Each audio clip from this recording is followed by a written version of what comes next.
Sandra, welcome to another episode of Asexualized, my Asexualized. This is the place to be for education about asexuality, all things asexual, and I share my own asexual life journey in order to help you in yours. If you haven't already subscribed, please hit the great big subscribe button right here, right now. Please hit that bell icon to get notified of every time I go live like now or post a new video.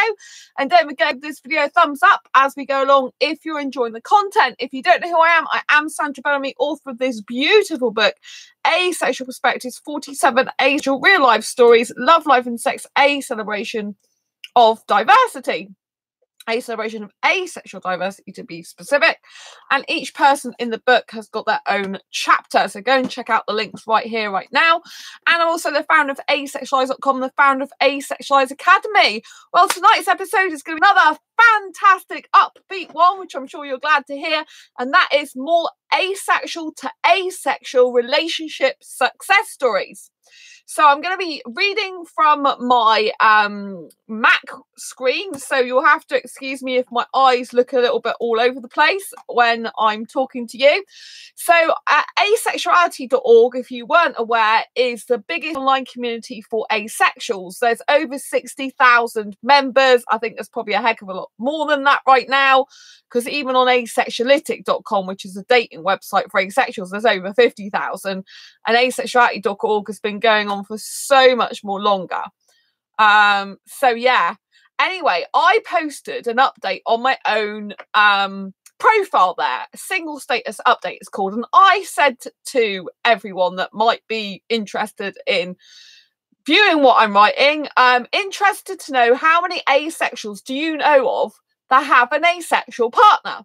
I know 3 who I've met in person who do have an asexual partner. One is getting married to them next year. And I know more asexuals online who also have asexual partners. I think that is great. And with more people discovering they are asexual, I think it should make it easier to find that someone special if we haven't already. I know I haven't yet. And I was just amazed by the number of people that responded. So this person says, cough, we're getting married this year, August. So I thought that's amazing. They found their asexual partner and they're getting married in August. I mean, that is incredible. This other person, I'm married to one, which is amazing. And this other person, I know of 2 who are currently in a relationship and 1 who has been in the past. So 2 of the asexuals they know are in relationships with other asexuals, and 1 has been in the past. That's amazing. Another person getting married next January to mine. See, this is all awesome. Awesome.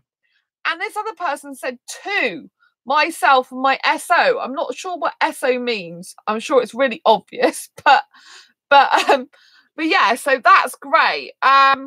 There's one person who said they didn't personally know any others out, asexuals out, who are out in real life. But there's if it helps with what you're looking for, the most recent Avon consensus survey, which is asexuality.org. Avon stands for Asexuality Visibility Education Network, which is what asexuality.org is. It's like its alternative name. And then this person's talking about a survey, listed percentage of how many aces have ever had an asexual partner. It's on page 35. I think when I read it, it looks like it's about 10%. So yeah, so I was just really, really, really happy, you know, about these people that just, you know, replied. You know, and I said to one of them, the person who said they know 2 who are currently in a relationship and 1 who has been in the past, it said, I said, I'm keen to know if you know how they met each other. Do you know? And they put, I'm not too sure, but I think at least one of them had known their partner for a long while before they got together. So they at least have met in person as friends. I'm not too sure about the others, though. Sorry, I know that's not so helpful. But this whole thing is really helpful, right? Because, you know, I've been saying it's really difficult to find an asexual relationship. This just proves that it's not as hard as we think. That there are asexuals out there that are up for having another asexual in a relationship, that are with other asexuals, or even married to asexuals, or getting married. And this is just amazing. I think we should be focusing much more on the positives, you know, about asexual dating. Because, you know, even me, I do get a bit disheartened. I'm very, very specific on my niche needs and what I need in an asexual guy. I do find it very hard. And I'm thinking lately, you know, maybe I'm just focusing a bit too much on the negative, on the lack. And I need to focus on more of the abundance, on all the asexuals. Oh, hello, Felicity. It's nice to see you. Thanks so much. I haven't seen you in a while. I think you've been on this channel before, haven't you? I haven't seen you in a while. It's nice to see you. Yeah, so I think it's really important to think positively and think more of abundantly. I think even in the past, I tend to think, you know, like, oh, it's a real struggle finding someone, the right person. But I don't think that attitude and mindset's helping me. So I'm trying to get into the mindset now. There are loads of asexuals out there, loads of asexual guys in the UK as well. Just haven't met all of them yet. Got loads to look forward to, loads to meet. And I'm sure more and more will pop up. The more and more asexuality is getting recognised as a sexual orientation globally, and particularly in the UK, with it being on Sky News, on the BBC, you know, I do believe that, you know, there is going to be a lot more asexuals come to light, you know, a lot more people pop out, and this means there's going to be more opportunities for us to get into genuinely happy, healthy asexual relationships, you know, that predominantly most people aren't going to be having sex in them. And I just think that's really, really incredible, you know.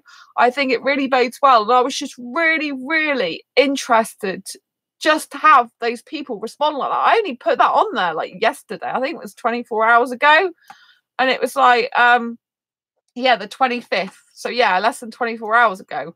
And it was just amazing. I know it's just gone over the 26th now into the 27th, but you know, it's just amazing, and it just bodes really well. It just means that, you know, if you think more abundantly, think of all the people that can come into your life, think of all the people that, you know, they're asexual, that could give you the relationship you want without sex. It's just incredible. So from now I'm going to try and think a bit more abundantly, try and think a bit more like, you know, there's lots more people that are asexual than we realise. I think there's loads more people. I mean, I live in the UK, and I think there's loads more people in the UK. I think a lot of them are just aren't out, and also a lot of them I don't come across, but I will come across more and more. And I truly believe, you know, that everyone has someone for them if they want it, you know, that they do have a soulmate, they do have a special bestest ever friend that they want to share the rest of their life with. I do believe there is someone out there for everyone. I do believe that. I've always believed that. I still always believe I've got an asexual soulmate since 2014. For some reason I think he's Indian, but he doesn't have to be.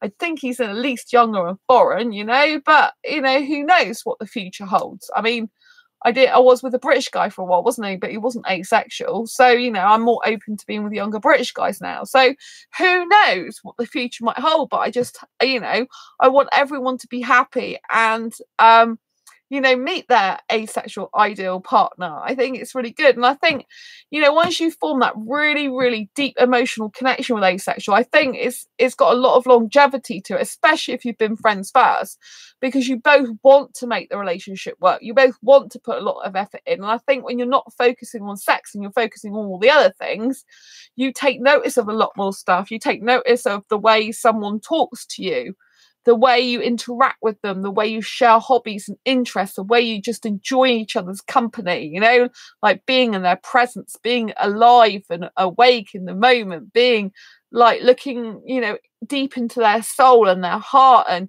I think it's a very much more caring, loving, soulmate type of relationship than a lot of people's relationships that are very based on initial superficial sexual attraction, you know. I mean, obviously, you know, I'm not saying that every person that experiences sexual attraction is superficial. I know some people who experience sexual attraction, they're looking for their soulmate, and they are, you know, in that realm of deep soulmate connection as well, you know. So I don't think it's just asexuals that can have a deep soulmate connection. Personally, from my experience so far, I connect a lot more emotionally deeply, usually predominantly with asexuals, with my asexual guy friends, for example. You know, I've got a couple of guy friends who I'm very, very close to. I'm very, I would say, emotionally connected to them, and very, very deep friendship there, very deep friendship. And that's very rare. It's very different to my old life where I was in the heterosexual world. I was in heterosexual relationships for my years of my life. I felt that the relationships I was in weren't really that deep. I mean, initially I thought they were deep with the guy, and then as I got into the relationship, you know, he wasn't that attentive or interested so much anymore. And he might have been in a sexual way, but not necessarily in the way that I would have liked him to be. You know, like the sharing of secrets way that, you know, that I think there's a lot, you know, hidden. And I love the fact that if you have the right asexual guy or guys, or well, in my case, guys, because I'm attracted to guys, but you know, you might not be attracted to guys. Once you've got the right asexual people around you, I mean, most of my asexual friends are guys as well. Do you know what I mean? I tend to get on better with guys overall as a general rule. So you know, the guys that I speak to, I'm deeply connected to them even as friends, and that was really rare in the past. I wouldn't have that. I've always got on better with guys. I've always had more of a connection with guys than women in general, but you know, the friendship I have with them is much more on a deeper level, and I only used to associate that with romantic relationships, so it kind of is hard sometimes for me to separate that from romantic relationships, because I'm so used to seeing that and feeling that in romantic relationships. I'm not used to feeling that with a friend. But I don't experience any platonic attraction, you know, I don't, because I'm hyper romantic, experience zilch sexual attraction, zilch platonic attraction, so it gets kind of hard because of feelings jump from, you know, like just knowing a person to more romantic feelings. And I can even have some romantic feelings for my friends, which is really annoying sometimes, but I just have to accept that's part of my personality and who I am. But you know, I try not to focus on that, and overall the friendship is far more important than any notion of romantic feelings that I may feel, you know. So I'm much more invested in the friendship side of things, and I know that romantically it wouldn't happen, so that does put me off more of the romantic side, which is really good. And so romantically, I haven't found the right person to be in a relationship with, because I am romantic, you know. I need that kissing and the cuddling, the stuff I would never do with my friends, you know. I've hugged my friends to say hello, goodbye to them, but that's about it. I wouldn't sit there cuddling them or kissing them, you know what I mean? That's reserved for my special someone in a partnership when they turn up in my life. But you know, I think it's really important that the best type of relationship you focus on when you are single is the relationship you have with yourself. I think it's most important that you self-love, you self-date, you build your self-esteem up, you really focus on everything that makes you happy and come alive, so that even if you're not in a relationship right now but you want to be in the future, you're much more, you know, better person for having enjoyed your single experience and really putting a lot of time and effort into improving yourself and your own personal situation. Like at the moment, I'm very career focused. I'm very career focused, financially focused, very wanting, just really creative at the moment, really wanting to do loads of creative stuff, really just got back into my creative mindset, and I just feel really blessed, you know. I feel really good at the moment about my life, really happy, and I'm glad I'm single at the moment, you know. I think it's really good for me at this point in my life, you know. I don't want to rush into anything. I have a habit of rushing into things with people, guys. But you know, I think it's just good to be me at the moment, good to focus on other things. I'm really happy. I mean, I'm extrovert, but I've got introverted tendencies, so I tend to spend a lot of time on my own at my computer, doing website stuff, you know, doing this, and in my asexual groups, I run 5 of them, and you know, doing some blogging and just researching a lot of stuff. I do a lot of research, you know. I do a lot of learning of self-development, personal, professional development stuff. I do a lot of that, and I think it's really important that while you're single, you spend time doing that. And I think if you think that there's not many asexuals out there for you, I think that's a lack mindset, and I have been prone to that a lot. So I'm going to be changing that and thinking an abundance mindset, and there should be more asexual guys come up this year and next year. But like I said, I'm really happy with my single life at the moment. Just remember to always love yourself, because it's the most important thing, because you cannot love someone else if you don't love yourself first. I was trying to say this to an asexual the other day.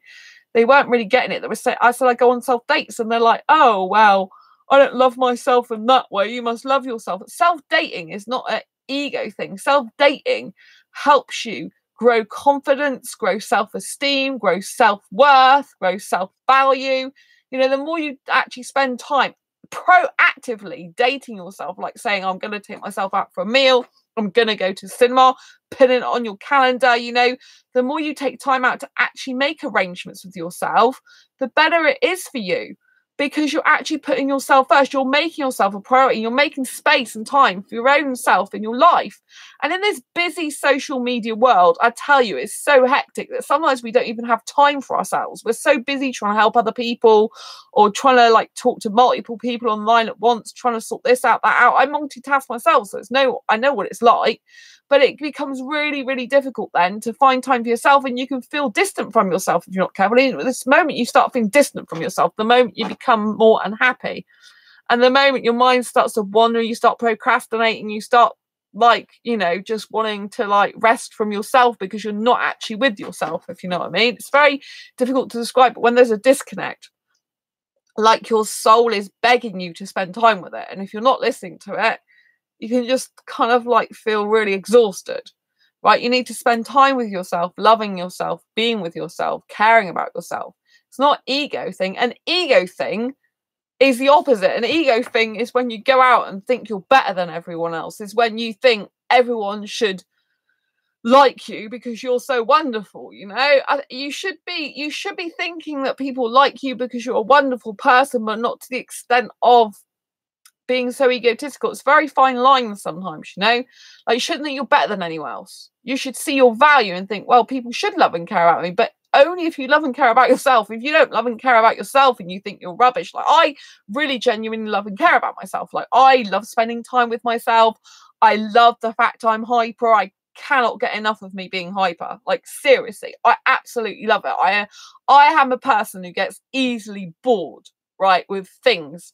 I have to be doing something constantly, and luckily my personality is not boring, so I never get bored with myself. It's the one thing that remains constantly unboring. I couldn't even be boring if I tried, because every day in my life it's just constantly changing, up and down, up and down, up and down, as well as having stuff that's stable. But I just kind of love the flow of it now, you know. I love my hyper romanticism maybe I don't love my hyper romanticism all the time, it causes me issues. I love my hyper nature rather than my hyper romanticism towards guys, but I love my really hyper nature, and I do actually love my romantic nature, my hyper romantic nature, in the sense I'm really romantic with myself, you know.